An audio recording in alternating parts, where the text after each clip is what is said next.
Welcome to the third season of the What's Your Story podcast with your host, Ron Coughlin. This podcast dives into the exciting world of AI for marketers. Each episode, we chat with some of the top marketing leaders and educators who are using AI to transform their strategies. Get ready to discover how AI is revolutionizing marketing and learn how you can leverage these powerful tools to help grow your business and career. We look forward to you joining us for an exciting discussion each week about the power of AI. It's Ron Coughlin once again with the What's Your Story podcast, and today we're going to be further looking into this whole digital world, digital landscape, and some of the topics which are happening out there today, like AI in marketing, as well as in education. And today I have a really fantastic guest that's a colleague of mine at George Brown College.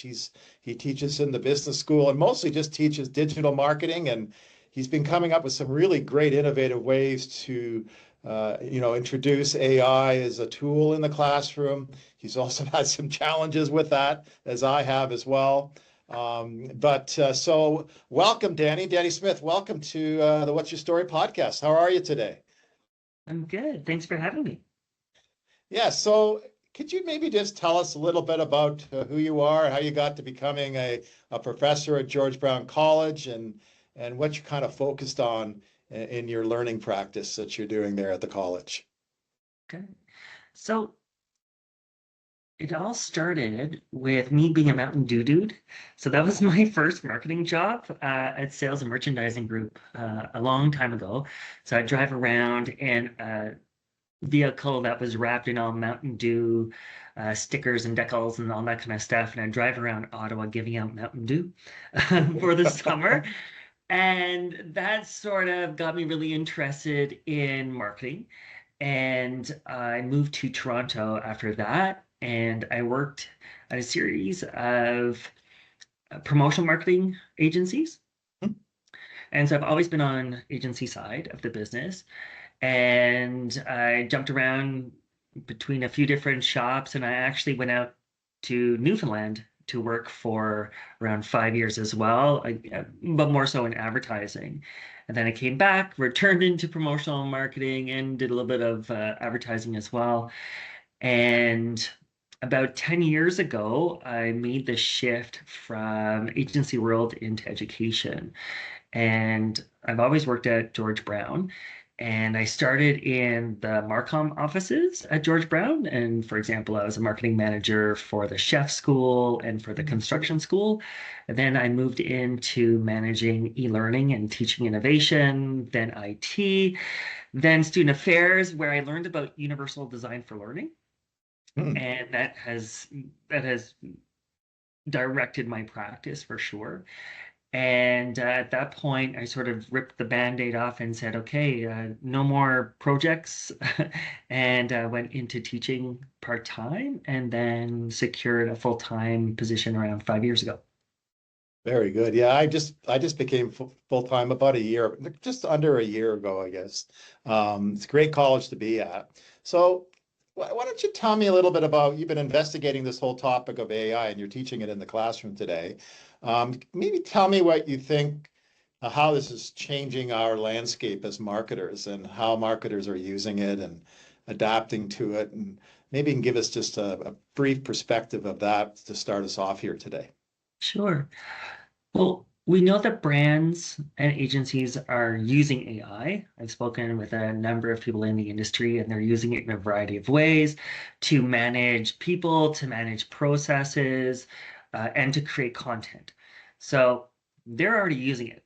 Now, is it trumping the traditional creative process? Not necessarily, but is it adding to it? Definitely. And so when we look at the classroom, I think we have to start incorporating AI into the classroom, or else we're doing a disservice to our students when they leave or graduate from George Brown. So from an education perspective, I'm trying to find ways, minimal at this point still, minimal ways to incorporate AI into assessments, as well as just day-to-day activities, so that they can get exposed to the AI, and get exposed to it in a variety of different ways, from like using Excel with AI, or just doing prompting, or doing creation, or some analysis. There's lots of things you can do with it. So give them that exposure to it, and then hopefully use it in a more meaningful way through the assessments, so that they feel a little bit of the pressure of it. And so far, so good. I want to say we're tripping up on ourselves a little bit. We are in the weeds, so to speak, in some cases, and we're just trying to find our way out. And that's the sticky stuff of learning. That's what I love the most about learning, is it doesn't have to be clean. It doesn't have to be presented in a box with a bow on it. Like, let's try some stuff. Let's see if it works, and if it doesn't, we can pivot, we can iterate, it's all good. They have to understand that I am new to AI just like they are, and we all have to change our ways so that we're better prepared for the marketplace. You said something really interesting. I mean, I did something similar in my classroom where I introduced a tool to create a video ad, and I gave them an hour to do it. They all thought that was way too long, but it wasn't. And mostly because they had to, take what was given to them and reiterate it, to add more information, change things up, add different content into the platform. And by the end, some of them had some really great ads, but some of them still were not pleased with what came out of it. So it was a great learning tool that human intervention is key, right? So what is your perspective on this whole AI and ethical practices using it? I know that we've seen in the college an increase in students using it to try and get better marks, obviously, which is not good. But you've done some great things in terms of evaluating students while using it, for example. So Yeah, in terms of ethical practices, what have you heard out there in terms of organizations and the college, or whatever you'd like to say about that? sure. So from an industry, let's go to industry first. Mhm. So industry is starting to use AI to create content, so on and so forth. And there there already have been some moves to let consumers know that they're engaged with AI generated content. So you look at TikTok, for example, they've introduced a hashtag that says, co-generated with AI or something like that. YouTube's following suit, and others continue to do so. So there's a recognition in the marketplace that we have to be open and honest about when we are using tools to help create content. So I think that's a good thing. I think that's a good thing for the industry, is to say, hey, we're using computers to help us. So again, with the industry leading the way, I step back and I look at education. I say, okay, can students use AI, but in a way that they can freely and openly say that, yeah, I used AI to co-create something. Again, be it in an activity or a graded assessment of any sort. Um, let's talk about paraphrasing first. So many students use Grammarly. Right. They've A few years ago, they would use something like Grammarly to check spelling, fix grammar, and that was about it. But now they're using Grammarly to paraphrase their own perspectives. And it amplifies the quality of their response, so they're using more sophisticated language, maybe more complex sentences. And so what I'm trying to do is say, you know what, folks? It's okay not to have $5 or $10 fancy words in your assignment. What I really want to hear is you and your voice as natural as possible. Right. And so in an assignment that I'm working on right now, I said, no paraphrasing tools. I want to hear your words, and that those words might be grammatically incorrect. They might actually have spelling mistakes. They may not even make sense. We'll have to see. But I want to see what comes out of them naturally, because in an interview, that's what's going to come out. It's not going to be these fancy words and fancy sentences. So I think we have to enable students to relax a little bit and take away the pressure of sounding professional. Sounding professional takes time, it takes a lot of practice, and within our sort of artificial, real kind of environment, uh, I want to remove that professional kind of tone. So I'm playing around with that a little bit, but I think if we can let them just speak as they normally would, it'll be way more authentic. Um, they'll be able to get their ideas out without worrying about the output. For assignments in general or assessments in general, I'm letting students or I'm encouraging them to use AI in some cases to either co-create or create completely. But it's completely open. I know that they're using it. I'm telling them that they can use it. Still, they're sort of caught off guard. Like, is this, can I really do this? To what extent? And I'm like, I don't know. We're going to try this out. But it's about the exploration, right? Just like you said, they think that AI, you can just put something in and then poof, in 10 seconds, it's going to wave its magic wand. It doesn't work that way. Um, if you do that, garbage in, garbage out, right? Like the quality that comes out of it is really, really poor. So they have to understand that they are instrumental in the development of whatever they're trying to do with AI, just like in your example, right? It can churn out a really crappy video in a couple of minutes, but if you want it to be really good, you have to do a lot of thinking, and you got to come to it with your own creativity and curiosity to get it to a place where you feel like it's worthy of other people seeing it. Yeah, you're absolutely right. So, what are some of the pitfalls that you've found out in some of these tools out there that you're introducing specifically? I mean, there are some things that are working well, but some things that aren't working so well. So, what do you think about the pitfalls? Um, there are many. Number one is trying, from an education perspective, is enabling all students to have a similar experience. And that's about managing 50 or 100 students through an activity. So you want them to have a similar experience, but if you have different digital literacy levels, you have different devices, you have different types of learners, different contexts. So what I've learned is there's going to be lots of variability. And that variability leads to lots of variety on the response that um, the AI tools will generate. So even yesterday in my class, I asked everyone to use ChatGPT 4.0 or 4 Omni, and we were doing an activity where they had to consolidate documents, and everybody's answer was different. Everybody's answer. I'm like, that's not even, it doesn't even look like the answer I got. So what I did is I posted my answer on the projector and I said, okay, let's all work towards this. This is what I needed you to ultimately be able to do. And so it took us 5, 10 more minutes to do some additional prompting to get it to where we needed it to be for our class activity.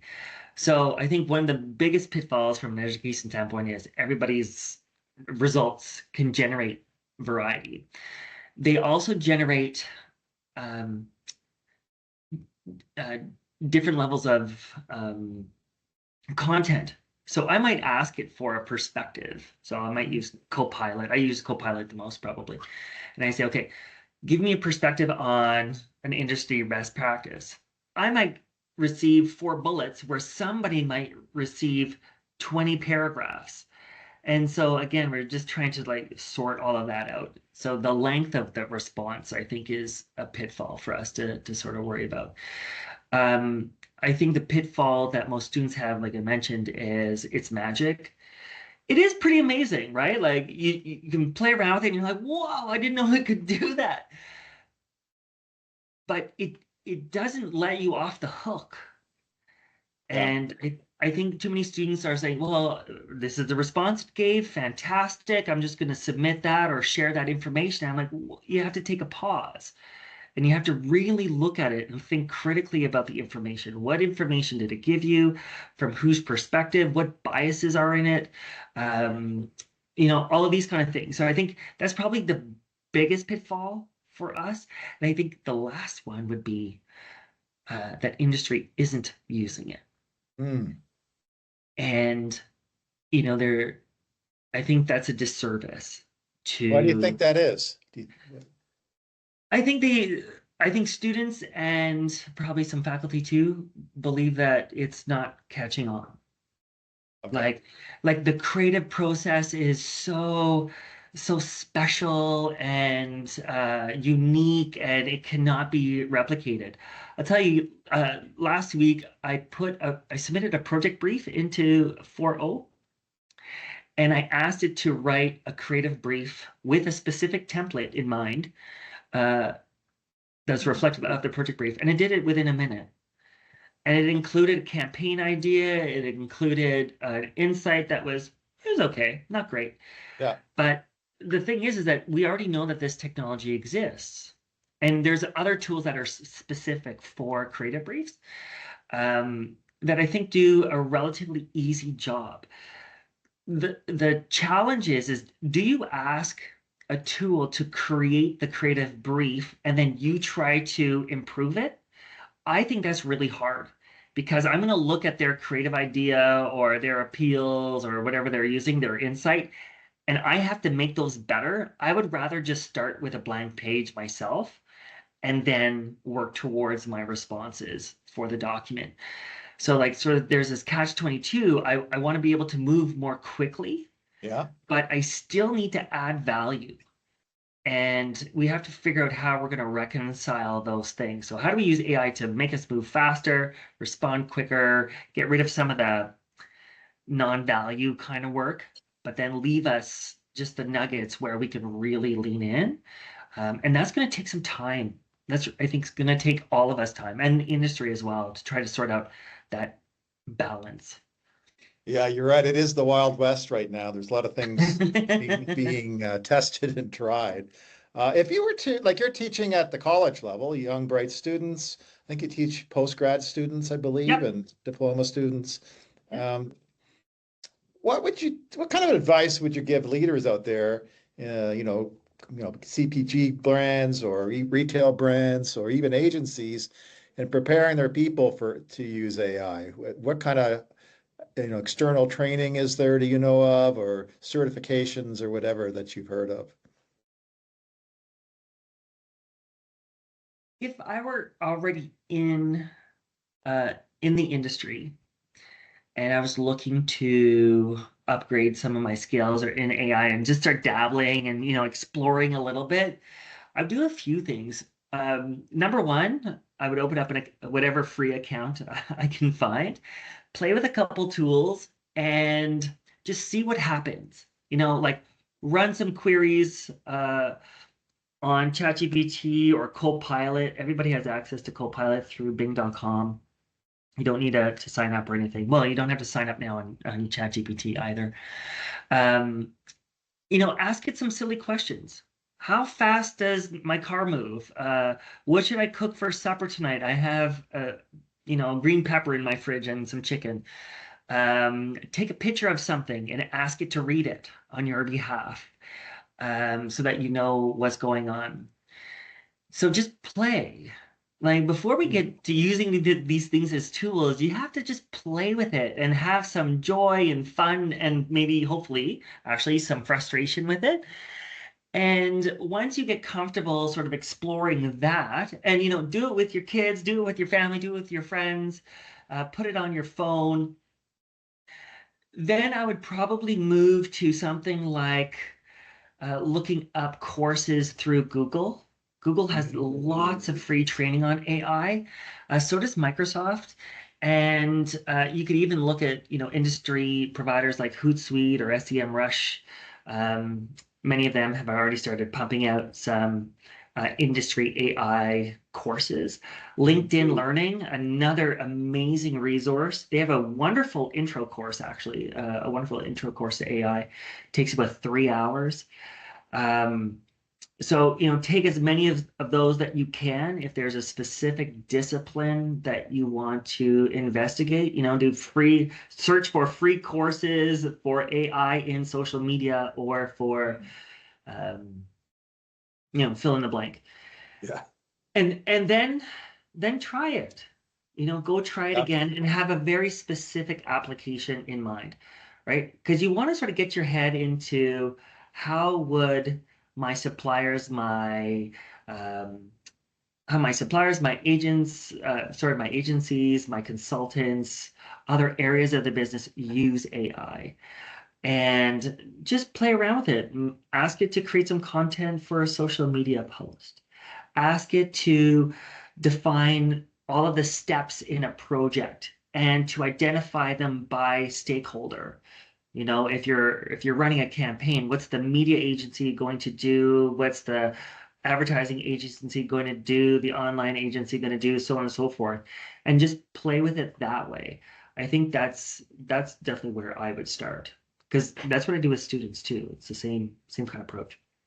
Well, I really like that idea of playing because when you're playing, you're learning and you're enjoying and you're engaged, right? So I think you're absolutely right there. And it's low Play, risk, right? yeah, Low risk, so you have fun. oh, absolutely. Well, I think we're coming down to the end of the podcast, but I wanted to ask you one last question, and that's Mhm. just if you were to open up your crystal ball and see where this is going in 5 years, where do you think this will end up in this whole marketing world today in terms of AI? Who knows? I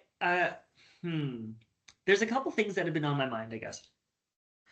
One is I think it's going to be really hard or sorry, I'll rephrase this. I think the role of the intern is going to change. Hmm. When interns like they graduate from us or they're doing their co-op while they are at George Brown and they go into any organization, they're doing low-level tasks, right? Right. I'm making a timeline. I'm making meeting notes. I am consolidating documents. Da da da da da. And all of those tasks are going to be replaced with AI. We already know that for note taking, right? I can use Copilot with any team, and it's going to record all the notes. It's going to define tasks and next steps. So that's a job. That was an entry level job, Yeah. right? And now I don't need that. So interns coming into businesses for co-ops, work experience, what they do is going to have to change. So I think that's going to be a big challenge for educators like us, as well as the industry to figure out. So how do we bring people in and get them going? The onboarding process will probably change as well. Expectations will change, and so will tasks, because they have to come in a little bit higher now, or over the next few years, they'll have to come in a little bit higher. So I think that's going to have a big implication. I think from some of the things that I've read online, the value of oral communication, verbal communication is going to increase. As AI gets better and better and better at writing in a human-like way, it's going to put pressure on us to be able to communicate verbally why we think what it wrote makes sense. So the value of verbal is going to play a bigger role. I also think relationships are going to be even more critical.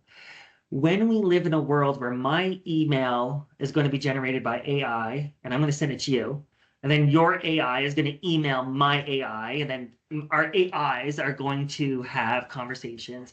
Or Yeah. as I heard the other day, Zoom is going to create virtual attendees.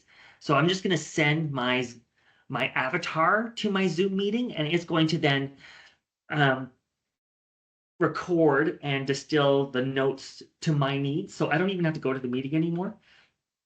With all of these advances that put machines in between us, I think relationship building is going to be so critical because I want to be able to know who I'm having coffee with. So our emails can chat back and forth how they want. But when I sit down with Ron That's going to be so important. And we're going to have to figure out a way to create a really strong relationship. From an education perspective, I'm going to suggest that in-class learning is going to increase again. So we have lots of options now, learn online, learn on the weekends, concentrated courses, all this kind of stuff. And there's a lot of other factors that are going to have implications to this, but I think students are going to have to come to class to learn how to build relationships and to communicate face to face. I think that's going to be one of the big standouts over the next few years. Very good. Well, listen, Danny, I want to thank you for joining us today. I mean, wow, what a great perspective. Lots of good information for everybody to chew on here today. So if someone wanted to get a hold of you and just ask you some questions, how would they do that? On LinkedIn, or where could they find you? Yeah, the best place is LinkedIn. My account is Professor Danny Smith. So Professor Danny Smith, Danny. Yeah. Very good. Well, thanks again. So this is the What's Your Story podcast, interviewing all the business leaders, marketers, educators, getting their perspective on this new digital world and this new changing, as I said, wild west of AI that's happening right now. So take care, Danny. You have a great rest of your week, and we'll be talking to you. Bye for now. Thank you.